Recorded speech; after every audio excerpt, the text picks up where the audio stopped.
হাট থেকে ফিরতে আজ অনেক রাত হয়ে গেল। বাড়িতে গেলে আজ আমার খবর আছে। এখন এই পথ দিয়ে যেতে গেলে ভোর হয়ে যাবে। যাই আজকে ওই বাসতলার রাস্তাটা দিয়েই চলে যাই। বাঁচাও, কেউ বাঁচাও আমায়, বাঁচাও, কেউ বাঁচাও আমায়। মনে হচ্ছে কেউ বিপদে পড়েছে। যাই তো, গিয়ে দেখি একবার। কে কে ওখানে? সামনে আসুন। কি হয়েছে আপনার? এই তো, এই তো আমি এইদিকে। বাঁচান আমাকে, বাঁচান, বাঁচান আমাকে, বাঁচান। কই, কাউকেই তো দেখছি না। আ, আ!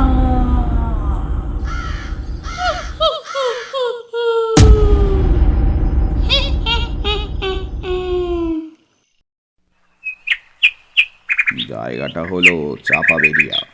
সন্ধে হলেই দু চারজন এসে আড্ডা মারে গ্রামের শেষ প্রান্তে এক চায়ের দোকানে। তাতেই কোনো রকম দিন কাটে পঞ্চুর। রাত হলেই অমাবস্যা, তাই সন্ধে থেকে কারুর দেখা নেই বোধ হয়। অমাবস্যা বলে বোধহয় আর রাতে কেউ বেরোয়নি। দেখি কিছুক্ষণ, না হলে আজ দোকান বন্ধ করে দেব। কিছু সময় যেতেই ঘন অন্ধকার ভেদ করে পায়ের আওয়াজ শোনা যায়। ওরে পঞ্চু, কি ভেবেছিলি আসবো না? ওরে, তোর চায়ে চুমুক দিয়ে গপ্প না করলে যে রাতের খাবার হজম হয় না রে। বাবলুদা, কি যে বলো না। তবে আজ তো অমাবস্যা, তুমি বেরোলে যে, তোমার কি ভয় ডর নেই নাকি গো? ওরে বেটা, এক সময় রাতে তাল পুকুরে মাছ ধরতে যেতাম রে। আর তুই দেখাচ্ছিস ভূতের ভয়। ইতিমধ্যেই সেখানে এসে উপস্থিত হয় তাদের আড্ডার আর এক চরিত্র, গোপালদা। তার আসার সাথে সাথে এক কাপ চায়ে চুমুক দিয়ে বাবলুদা বলে, আরে গোপাল যে, তবে শোন, আজ একটা ঘটনা না বললেই নয়। কি কি কথা গো বাবলুদা? ভূতের গল্প গো গোপালদা, ভূতের গল্প।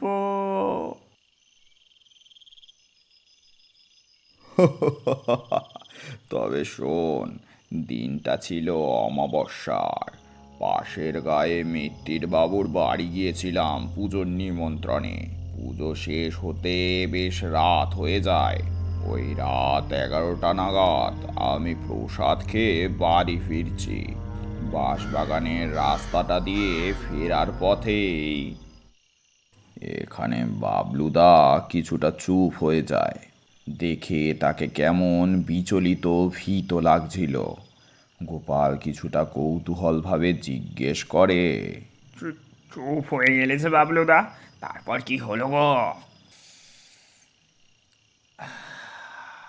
তারপর তারপর গায়ের শেষ প্রান্তে জমিদার বাবুর ওই বাঁশ বাগানের পাশ থেকে আসার সময় আমার সাথে ঘটে এক ভৌতিক কাণ্ড। পদে পদে মনে হচ্ছিল কে যেন পিছু নিয়েছে আমার। কার যেন হাসির আওয়াজ ভেসে আসছিল বাঁশবাগান থেকে। তারপর হঠাৎই এক আবছা কালো ছায়া আমার সামনে থেকে ঝোড়ো হাওয়ার মতন বয়ে যায়। বাবা, ভূত ছিল নাকি গো? তারপর কি করলে? একটা শীতল হাওয়া গায়ে কাঁটা দিয়ে যায়। নিজেকে কিছুটা সামলে আমি পা চালিয়ে ছুটে কোনো রকমে বাড়ি ফিরে আসি। বেঁচে যাই এ যাত্রায় মায়ের প্রসাদী ফুলের জন্য। তবে বুঝলি, কিছু তো একটা আছে ওখানে। তবে বাবলুদা, আমি কিন্তু এসব আবার মানি না।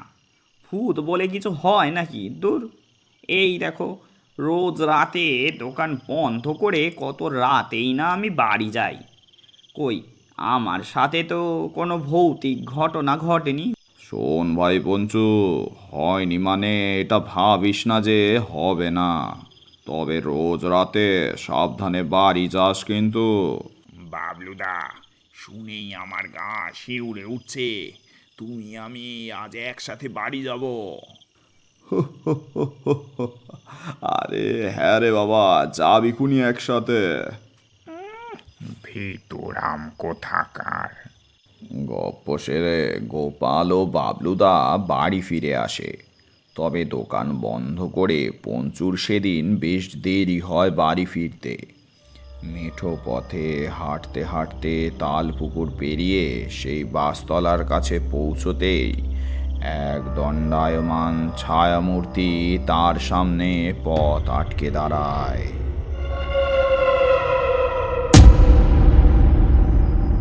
কে কে তুমি? এত রাতে এখানে এখানে কি করছো? হঠাৎই সেই ছায়ামূর্তি একটা পৈশাচিক হাসি দিয়ে তার সামনে প্রকট হয়। ওরে বাবা, এ দেখি বাঁশ বাগানের শাক চুন্নি। ওরে বাবা রে, বাঁচাও বাঁচাও। ওরে বেটা, কোথায় পালাচ্ছিস? অমর হতে তোর রক্ত তো আমার লাগবেই রে। আয় কাছে আয়, তোর ঘাড় মটকাই এবার। শাকচুন্নিকে দেখা মাত্রই পঞ্চু জ্ঞান হারিয়ে মাটিতে লুটিয়ে পড়ে।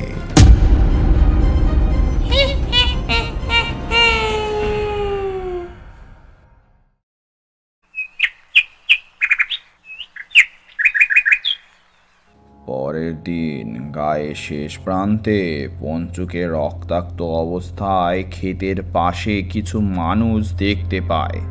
সারা গায়ে রক্তের দাগ, আর বুঝতে বাকি রইল না এটা সেই শাকচুন্নির কাজ। এভাবে কিছুদিন গায়ের মানুষের নিখোঁজ হওয়ার কথা প্রায়ই শোনা যায়। তারপর সকলে সিদ্ধান্ত নেয় সেই বাঁশবাগানের রাস্তায় যাতায়াত করা বন্ধ করে দেবে। গায়ের মোড়ল রবীন্দ্রনাথ বাবুর ছেলে গবলু পড়াশোনা শেষ করে গায়ে ফিরছে। মোড়ল বাবুর বাড়ি সাজো সাজো রব, তবে ফিরতে দেরি হচ্ছে দেখে মোড়ল বলে, আহা অনেক দেরি হয়ে গেল, এতক্ষণে তো চলে আসার কথা। এরপর আধার নামলে কি করে সুষ্ঠুভাবে ফিরবে শুনি। আমারও বড্ড চিন্তা হচ্ছে। এদিকে আকাশের অবস্থাও খুব একটা ভালো দেখছি নে। এদিকে বিকেলের আলো ক্রমে ক্ষীণ হয়ে আধার নেমে আসে। এতদিন পর এলাম, তার মধ্যে একটাও কিচ্ছু পেলাম না। বড্ড দেরি হয়ে গেল। এদিকে আকাশটাও দেখছি মেঘলা। বৃষ্টি নামলে বাড়ি তো দূরে, আজ এই পথেই কাটাতে হবে। এই সব ভাবতে ভাবতেই হঠাৎ করে মেঘ ডাকতে থাকে, আর খানিকক্ষণের মধ্যেই বৃষ্টি শুরু হয়। এই যে দেখি সত্যি সত্যি বৃষ্টি শুরু হলো। না, আর দেরি করলে চলবে না। আমি বরঞ্চ কাছের বাঁশ বাগানের রাস্তাটা দিয়ে চলি, তাহলে একটু তাড়াতাড়ি বাড়ি পৌঁছতে পারবো। কিছু দূর যেতেই বাঁশবাগানের কাছে হাসির আওয়াজ শোনে সে। তবে শুনেও না শোনার ভান করে যেই না এগোতে যাবে, হঠাৎই তার মাথায় কি যেন সপাটে আঘাত করে। এর মধ্যেই সারা জায়গা রক্ত লাল হয়ে যায়, আর মোড়লের ছেলে সেখানেই প্রাণ হারায়। এই হলো চাকরি। এবার গায়ের মোড়লের রক্ত পেলেই ব্যাস কেল্লা ফতে, আমি অমর।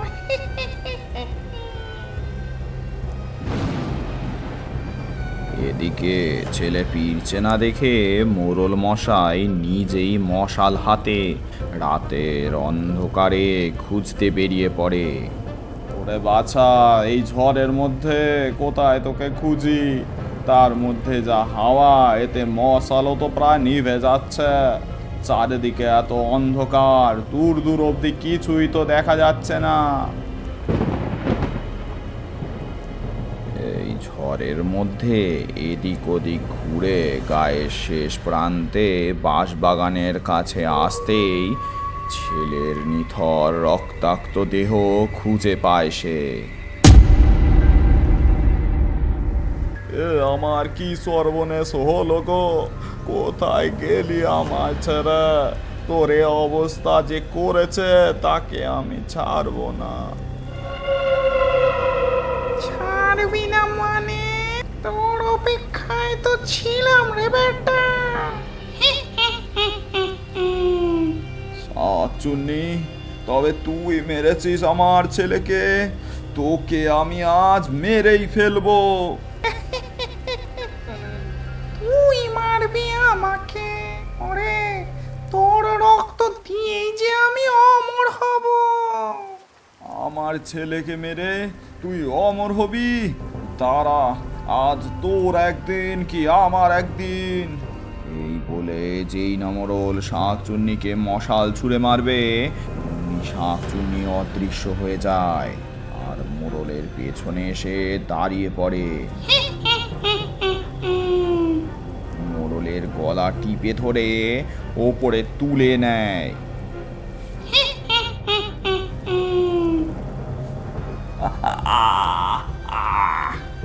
এরপর শাকচুন্নি মোড়লকে ছুঁড়ে নিচে ফেলে দেয় আর মোড়ল কোনো রকমে উঠে পাশে পড়ে থাকা মশালটা ধরে ছুঁড়ে মারে শাকচুন্নির দিকে। এই নে শাকচুন্নি। মশাল শাকচুন্নির গায়ে পড়তেই শাকচুন্নি কিছুক্ষণের মধ্যেই পুড়ে ছাই হয়ে যায়। এদিকে আগুন! আ, আ, আ! আমার গ্রামের দিকে তুই নজর দিয়েছিলি, তাই অমর তো তুই হবি না, সাথে তোর বিনাশও অবশ্যম্ভাবী ছিল।